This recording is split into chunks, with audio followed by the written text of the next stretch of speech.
А вы знали, что есть животные-синоптики? Это сурки. В заповеднике Плесурский в Батаревском районе почти все грызуны уже забрались в свои норы для подготовки к зимней спячке. Первый свой дом зверьки закрыли 8 августа, второй спустя 11 дней. Видимо, они почувствовали, что осень вступит в свои права точно по расписанию.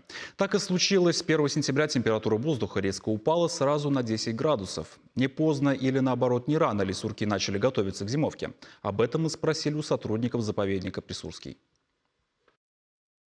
Ну, надо сказать, этот срок такой, который укладывается в средние многолетние сроки, потому что в некоторые годы бывало и раньше, что они уходили в спячку.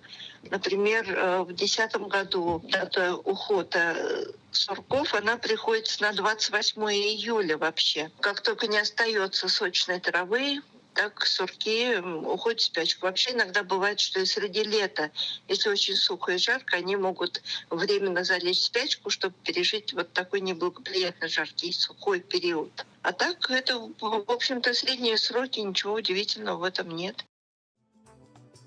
Готовить свой домик к зиме сурки начали уже в июле, рассказывает Наталья Панченко. Углубляли норы, собирали сухую траву. Именно растения служат в качестве подстилки и для изоляции зимовочной гнездовой камеры. Входы в свой дом грызуны запечатывают пробками, окатышками из смеси земли и ветоши. Сначала снаружи, затем изнутри.